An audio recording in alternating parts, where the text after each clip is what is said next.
मैं स्वागत करता हूँ सभी का आपके अपने YouTube चैनल स्पोर्ट्स विद नमन पे। मैं हूँ नमन और मैं स्वागत करता हूँ सभी का। तो आज जो हम टॉपिक थोड़ा टच करने वाले हैं वो थोड़ा सेंसिटिव टॉपिक है, थोड़ा ऐसा टॉपिक है जो मतलब जो शायद प्लेयर्स को पसंद नहीं आया जिसके बारे में डिस्कशन सुनना। लेकिन एज इंडियन फैंस ये मेरी जिम्मेदारी है कि आप सभी के संग जो, क्योंकि मैं जानता हूँ आप सभी को भी इंडियन क्रिकेट बहुत पसंद है, तो आपके संग ये टॉपिक डिस्कस करूँ। और ये टॉपिक है कि क्या ज़्यादा ज़रूरी है, इंडियन क्रिकेट या IPL। और ये एक ऐसी डिबेट है जो कि चल तो कई सालों से रही है, पर हाल ही में जो हमने बुमराह के संग होते हुए देखा, उनका ब्रेक डाउन हो जाना वर्ल्ड कप से ठीक पहले, जो कि इतना बड़ा टूर्नामेंट है, ये इसने इस जो डिबेट थी इंटरनेशनल क्रिकेट वर्सेस IPL, इसको फिर से एक कहते हैं ना जगा दिया है और ये डिबेट फिर से उठ खड़ी हुई है। तो बुमराह को आपने देखा कि वो ब्रेक डाउन हो गए, लेकिन हम उसी बुमराह को, और उससे बुमराह की बात नहीं है, ऐसा नहीं है मैं बुमराह को ही टारगेट कर रहा हूँ। हम और प्लेयर्स के संग भी देखते हैं कि IPL के सभी मैचेस के लिए, और अब जो IPL नहीं जो बाकी देशों में भी लीग होती हैं, CPL, BPL, Caribbean Premier League, Australia की बिग बैश, इंग्लैंड का 100, वहाँ पे सब प्लेयर्स फिट होते हैं, लेकिन वहाँ पे सारे बैक टू बैक 14 मैचेस हों, वो लगातार खेलते हैं जैसे कि हम IPL में देखते हैं। लेकिन इंडियन क्रिकेट के लिए मैं एक स्टैट देख रहा था कि बुमराह ने पिछले वर्ल्ड कप के बाद बहुत कम मैचेस खेले इंडिया के लिए, जबकि IPL में वो बैक टू बैक 14 मैचेस खेल जाते हैं। और ऐसे बुमराह के संग ही नहीं है। मतलब तो मैं सीधे सही से कहूँ कि मेरा ओपिनियन क्या है इस डिबेट पे कि इंडियन क्रिकेट वर्सेस IPL पे, मैं कहूँगा कि टू एन एक्सटेंट ये बात सही भी है। आपको रोहित और विराट का केस याद होगा कि विराट कोहली रेस्ट लेते हैं IPL के बाद, लेकिन इंडियन क्रिकेट से 1-1.5 महीने के लिए, और वही विराट कोहली 2 महीने के लिए, जो इस साल का IPL हुआ मैं उसके बारे में बता रहा हूँ, वही विराट कोहली इस साल के IPL में 2 महीना IPL लगातार खेलते हैं, बैक टू बैक 14-15 मैचेस खेलते हैं, एक भी मैच मिस नहीं करते, वहाँ पे वो रेस्ट नहीं मांगते। लेकिन जैसे ही इंडियन क्रिकेट आता है वहाँ पे फिर वो इंग्लैंड दौरे से लौटते हैं, वहाँ पे वो 1-1.5-2 महीने का रेस्ट लेते हैं, तो कुछ 1 से 1.5 महीने का 2-3 सीरीज छोड़ते हैं। और तो ये ऐसा क्यों है। और फिर रोहित शर्मा का भी केस आपको याद होगा जो 2020 के IPL के वक्त हुआ था। अगर आपने तब IPL देखा था तो आपको याद होगा कि वो ऑस्ट्रेलिया के लिमिटेड ओवर्स दौरे पे नहीं गए थे, लेकिन वही रोहित शर्मा फिट होके IPL का फाइनल खेल रहे थे, लेकिन ऑस्ट्रेलिया दौरे पे जाने के लिए वो अनफिट थे। तो आप देखिए कि जब सीनियर्स ये इस तरह की चीज़ें करेंगे, जो क्योंकि रोहित और विराट आपके 2 मेन सीनियर प्लेयर हैं, जब सीनियर्स इस तरह की चीज़ें करेंगे और ऐसा एग्जाम्पल सेट करेंगे, तो जूनियर्स जब ऐसा फिर करते हैं तो ज़्यादा हैरानी की बात होती नहीं है, क्योंकि हमने सीनियर्स को करते हुए देखा हुआ है। तो फिर जब जूनियर्स कर रहे हैं तो उससे मुझे लगता है कोई हैरानी होनी चाहिए, क्योंकि जूनियर्स वही सीखेंगे जो सीनियर्स कर रहे हैं।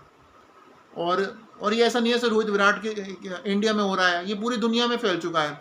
अब वो टाइम आ गया है क्रिकेट में जब जो लीग्स हो रही हैं पूरी दुनिया भर में, वो आपके इंटरनेशनल क्रिकेट को, वो आपकी रेस्पेक्टिव कंट्री के क्रिकेट को हार्म कर रहा है, और प्लेयर्स कहीं ना कहीं अपने देश का क्रिकेट से दूर जाके जो लीग्स का क्रिकेट हो रहा है, क्योंकि लीग 2 महीने की लीग में अगर आप पूरे साल जितना अपने कंट्री के लिए खेले कमा सकते हैं, उससे ज़्यादा तो आप 2 महीने लीग क्रिकेट खेले कमा सकते हैं। तो कहीं ना कहीं ये मनी फैक्टर बहुत बड़ा फैक्टर है। और इसलिए मैं ये नहीं कहना चाह रहा हूँ कि IPL के नुकसान हो रहे हैं, IPL से कई फायदे भी हुए हैं, बहुत सारे आपको प्लेयर्स मिले IPL से। IPL आपको मंच देता है बड़े बड़े प्लेयर्स के संग ड्रेसिंग रूम शेयर करने का, वहाँ उनकी नॉलेज गेन करने का, और आपको वहाँ से कई प्लेयर्स ही मिले, हार्दिक पांड्या आपको वहाँ से मिले, 2010 के टाइम पे अश्विन आपको वहाँ से मिले, और एक लंबी लिस्ट है, आपको कई सारे प्लेयर्स वहाँ से मिले हैं, सूर्य हो और भी हैं सब। तो ऐसा नहीं है IPL के डिसएडवांटेजेस ही हैं, IPL के बहुत एडवांटेजेस भी हैं। तो ऐसा मत समझिएगा कि IPL सिर्फ बुरा ही कर रहा है क्रिकेट के लिए, अच्छी अच्छी भी चीज़ें हो रही हैं लीग से, लेकिन कहीं ना कहीं ये जो डिबेट है ये भी सही है कि प्लेयर्स शायद कुछ ज़्यादा अब लीग्स की तरफ कहते हैं ना अट्रैक्टेड हो रहे हैं, वो उस तरफ जा रहे हैं।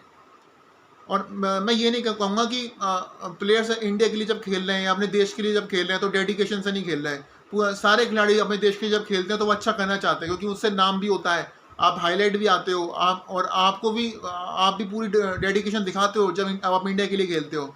तो ऐसा नहीं कह रहा हूँ मैं कि आप जब इंडिया के लिए खेलो तब डेडिकेशन नहीं दिखा रहे हो, लेकिन मुझे प्रॉब्लम इस बात से है कि जब IPL में भी खेलते हो तो भी आप उतनी डेडिकेशन दिखाते हो। मतलब ये समझिए कि अगर आप इंडिया के लिए इतनी डेडिकेशन दिखा रहे हो तो IPL के लिए भी आप उतनी ही दिखा रहे हो, उससे कम नहीं दिखा रहे हो, जबकि ऐसा नहीं होना चाहिए। आपकी रेस्पेक्टिव कंट्री का क्रिकेट आपके लिए किसी भी लीग क्रिकेट से ऊपर आना चाहिए। और यही वजह है कि प्लेयर्स अब IPL का भी एक भी मैच नहीं छोड़ते हैं। आप मुझे बता दीजिए किस प्लेयर की जो शादी होती है, जो मैरिज होती है, वो IPL के टाइम हुई हो कभी? ऐसा कभी आपको बहुत कम केस याद आएंगे। ज़्यादातर केसेस में क्या होता है कि प्लेयर को जब शादी करनी होती है, उसके कुछ पर्सनल रीजन्स होते हैं, तो वो IPL के टाइम ब्रेक नहीं लेता, तो भी वो तब ब्रेक लेता जब इंटरनेशनल क्रिकेट चल रहा हो। क्योंकि तो क्योंकि अब फ्रेंचाइज को फ्रेंचाइज को नाराज़ नहीं करना चाहते, लेकिन इंडियन क्रिकेट के लिए वो ब्रेक लेने के लिए तैयार हो जाते हैं, जो कि और ये ऐसा मैंने कई प्लेयर्स का संग देखा हुआ है, मैं किसी का नाम नहीं लूँगा इधर स्पेसिफिकली। और आईपीएल में आप देखते हो कि प्लेयर सारे मैच खेलते हैं, लेकिन वही प्लेयर्स फिर जब इंडिया के लिए बैक टू बैक मैचेस खेलने की बारी आती है तब वो नहीं होते हैं। अभी मैं एक स्टैट देख रहा था जहाँ पे बता रहे थे कि जो इंडिया के करंट प्लेयर्स हैं जो भी वर्ल्ड कप जा रहे हैं, उनमें से कई ऐसे प्लेयर्स हैं जो काफ़ी कम मैच खेल के जाएंगे। या तो उनकी इंजरी रही है, और इंजरी होने का एक बड़ा फैक्टर आईपीएल भी है, क्योंकि वहाँ बैक टू बैक आप मैचेस खिलाते हो, वहाँ पे ट्रैवलिंग भी होती है। ट्रैवलिंग जो जेट लैग होता है वो भी बहुत बड़ा फैक्टर है जो लोग मिस आउट करते हैं। आप ट्रैवलिंग भी कर रहे हो, फिर आप आती मैच भी खेल रहे हो, तो इससे इंजरी के आप करीब ही जाते हो। एक जो मतलब एक एग्जांपल जो मैं हमेशा देखता हूँ कि जो आईपीएल छोड़ रहे हैं इतने साल से, वो जो बहुत बड़े प्लेयर है वो है मिचेल स्टार्क, ऑस्ट्रेलिया के लेफ्ट आर्म क्विक। उन्हें मैं देख रहा हूँ इतने सालों से, शायद उन्होंने 2015 में आखिरी बार आईपीएल खेला था अगर मैं सही हूँ तो। उनको हम हर साल देखते हैं कि वो ऑस्ट्रेलिया के लिए टेस्ट क्रिकेट खेलना चाहते हैं, ऑस्ट्रेलिया के रिप्रेजेंट करना चाहते हैं।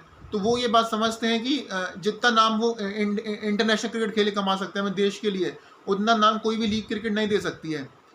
मिचेल स्टार्क हर बार आईपीएल छोड़ देते हैं, ये जानते हुए भी कि अगर वो आईपीएल में आ जाएं, अगर वो, क्योंकि मिचेल स्टार्क इतने बड़े बॉलर हैं इस टाइम पे, अगर वो आईपीएल में आए आराम से उन्हें 12-15 करोड़ तो उनके कहीं नहीं गए। जितना शायद ऑस्ट्रेलियन क्रिकेट से वो पूरे साल में नहीं कमा पाए, उतना वो आईपीएल से दो साल में कमा सकते हैं। लेकिन मिचेल स्टार्क को हमेशा देखते हैं कि वो इंटरनेशनल क्रिकेट को प्रायोरिटी देते हैं, ऑस्ट्रेलिया को टेस्ट क्रिकेट में जिताना चाहते हैं। वहाँ पे वो हर वर्ल्ड कप, हर आईसीसी टूर्नामेंट, हर एशियस की सीरीज, जो भी टेस्ट मैच होते हैं वहाँ पे हमेशा अवेलेबल रहते हैं। और ऐसा क्यों होता है? क्योंकि वो आईपीएल जैसी लीग्स जो होती हैं उन्हें छोड़ने के लिए रेडी रहते हैं। उन्होंने वो हिचकिचाते नहीं हैं उसको छोड़ने के लिए। तो मिचेल स्टार्क एक ऐसे एग्जाम्पल है जिसको यंगस्टर्स देख के सीख सकते हैं कि चाहे कुछ भी हो जाए, आपको अपने रेस्पेक्टिव कंट्री के क्रिकेट को कभी भी सेकंड प्रायोरिटी नहीं रखना, उसे हमेशा फर्स्ट प्रायोरिटी रखनी है। तो जैसा कि मैंने कहा कि अब वो टाइम आ गया जहाँ पे जो क्रिकेटर्स हैं वो लीग्स को प्रेफर कर रहे हैं। और ये ऐसा नहीं है कि सिर्फ इंडियन क्रिकेट में ही हो रहा है, दुनिया भर में हो रहा है। और ये प्लेयर्स की जिम्मेदारी है कि वो ऐसा ना होने दे और क्रिकेट को बचाएं, और ये गलत एग्जांपल सेट ना करें, क्योंकि आज जो आप करोगे वो आगे चल के जो नेक्स्ट जनरेशन ऑफ क्रिकेटर्स आएंगे वो भी वो सेम चीज़ करेंगे। तो प्लेयर्स के लिए बस यही मैसेज होगा कि आप तैयार रहिए पैसा छोड़ने के लिए, क्योंकि एक समय पे आपका ये ड्रीम था कि आप अपने कंट्री को रिप्रेजेंट करें। आप बचपन से जब क्रिकेट खेलना शुरू करते हो, आपका ड्रीम होता है कि हम एक दिन अपने कंट्री के लिए खेलेंगे, एक दिन हम इंडिया के लिए खेलेंगे, एक दिन हम ऑस्ट्रेलिया के लिए खेलेंगे। फिर क्यों जब आप बड़े प्लेयर बन जाते हो तो अब आप उसी इंडिया को खेलने के लिए पहले आप सोचते हो, और उसी इंडिया को मैचेस छोड़ने के लिए आप रेडी हो जाते हो। ऐसा क्यों होता है? ये प्लेयर्स को खुद से सवाल करने की ज़रूरत है कि ऐसा टाइम क्यों आ गया जब आप इंडिया के लिए मैचेस छोड़ रहे हो, लेकिन आईपीएल के आप 14 के 14 मैचेस खेलते हो बिना एक भी गेम मिस करे। और इस आईपीएल में तो मुझे याद है बुमराह जब मुंबई इंडियंस बाहर हो गई थी उसके बाद ही वो मैचेस खेलते गए। और ये सिर्फ बुमराह की बात नहीं है, ऐसा अब ज़्यादातर क्रिकेटर्स कर रहे हैं, और ऐसा नहीं आपके जूनियर्स कर रहे हो, सीनियर्स भी कर रहे हैं। तो प्लेयर्स को खुद से अकाउंटेबल होना चाहिए इस चीज़ के लिए, क्योंकि क्योंकि आप देश को रिप्रेजेंट कर रहे हो। और ये मतलब कितने ऐसे प्रोफेशनल्स हैं दुनिया में जहाँ आपको रोज़ जाके अपनी कंट्री को रिप्रेजेंट करने का मौका मिलता है। It's a proud thing. आपको मतलब फॉर ग्रांटेड मत लीजिए इसे। क्रिकेटर्स की जो स्पोर्ट लाइफ होती है वो बड़ी कम होती है, कुछ 10-15 साल आप खेलते हो, आपका नाम तभी याद रखा जाएगा जब आप अपने देश के लिए परफॉर्मेंस दोगे। आज किसी को आप खुद अपने दिमाग में झाँक के देखिए, आप कितने याद हैं आपको लीग्स के परफॉर्मेंस? क्या आपको लीग्स की परफॉर्मेंस याद करके किसी प्लेयर पर प्राउड होता है? आपको प्लेयर पे तभी प्राउड तभी फील होगा जब वो आपके कंट्री के लिए जिताएगा, जब वो इंडिया को मैच जिताएगा, तभी हम उस प्लेयर को बड़ा मानेंगे, और तभी हम उस प्लेयर को 20-25 साल बाद भी याद रखेंगे। लीग्स क्रिकेट में आप कितनी मैच जिताते रहो, मैं तो कम से कम याद नहीं रखूँगा उसे जब तक हम इंडिया को मैच नहीं जिताओगे। तो प्लेयर्स भी ये बात समझें कि आपका नाम बनता है इंडियन क्रिकेट से, ना कि किसी Mumbai Indians, Chennai super king या किसी और फ्रेंचाइजी की तरफ से खेलने से। तो यही मैं कहना चाहूँगा। वीडियो में थोड़ा लंबा हो गया मुझे पता है, लेकिन एक इम्पॉर्टेंट टॉपिक है और थोड़ा सेंसिटिव टॉपिक है, और मैं भी आपकी राय जानना चाहूँगा कि आपको क्या लगता है इस डिबेट के बारे में, क्या ज़्यादा ज़रूरी है, इंडियन क्रिकेट या आईपीएल? तो आप ज़रूर बताएं कि आपको वीडियो कैसा लगा। थोड़ा अगर मैं ज़्यादा बोल दिया तो मुझे माफ़ कीजिएगा, और आप मुझे बता सकते हैं कि आपको इस वीडियो में क्या पसंद आया, क्या बुरा लगा। बाकी अपनी राय कमेंट बॉक्स में ज़रूर रखिए, मैं ज़रूर उसे पढ़ना चाहूँगा। और वीडियो पसंद आई हो तो प्लीज़ इसे लाइक करें, चैनल को सब्सक्राइब करें, और ज़्यादा से ज़्यादा शेयर करें, और अपने दोस्तों के संग शेयर करें जिन्हें क्रिकेट में इंटरेस्ट है। और बाकी आपने इस वीडियो को पूरा देखा उसके लिए बहुत बहुत शुक्रिया, बहुत बहुत धन्यवाद।